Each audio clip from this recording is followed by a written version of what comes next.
we all know how the game sort of evolved as Michael Jordan also evolved as a player. But was there one moment where you witnessed, because we saw Gary Payton, I know I'm going in different directions here, but we saw Gary Payton this past week put out something in the Players Tribune about this incredible shit talking that Michael Jordan gave to him.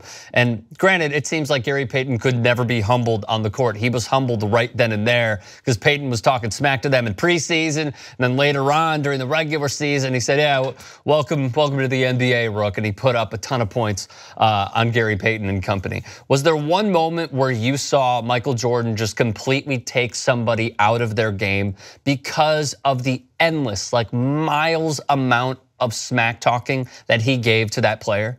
I think I can't remember really one moment, but one of the things I remember about Jordan that really stuck with me, and that was this guy's level of fame, his ability to kind of control it, and then go out on the court and dominate. And there was a game in Chicago when I went into the locker room, and Michael was very accommodating. It's a whole story about what happened to Michael and the press later on. But I mean, early in his career, Michael was a very accommodating guy. And I'd be in the locker room beforehand, not just me, but a bunch of reporters. And I remember one night Michael was, on this side of him was the Reverend Jesse Jackson, who was lobbying with Michael about trying to get him to do something. On this side of him was Kid and Play, who was a great, I guess Kid and Play was a rapper, right? I mean, he had the, great hair up this high and everything like that. It was a big star back then. So Michael is talking to all these guys. He goes out on the tunnel. They were playing the Cavaliers that night.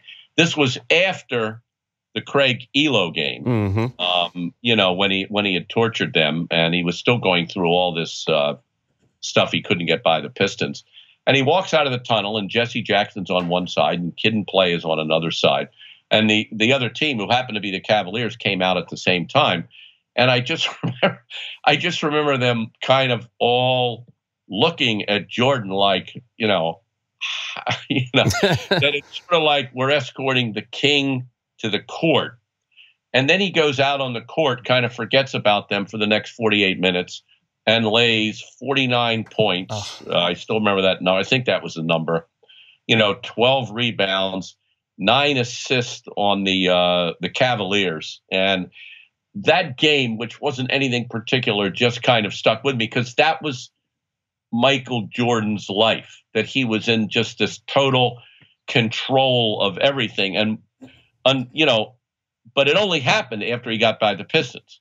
Mm-hmm. That was in the 1991 season. And finally, when Jordan seized the control, finally when it became obvious they beat the Pistons to get to the finals, they controlled the Lakers by winning 4 straight. It became obvious that as long as he was playing, until he decided he had to come out in the court in a walker, that Michael Jordan was going to dominate. There was no other script, that could be written. He had a great, in his words, supporting cast. Obviously Pippen was perfect for that. He always had a shooter. He always had a rebounder. He had Phil Jackson. But it was this idea that it was my world, it's Jordan's world. You're just living in it. And as long as I'm in the driver's seat, this is kind of how it's going to be. And, even for somebody like LeBron, it's never exactly been like that. It's never exactly been like that. I'm not sure we'll see it again.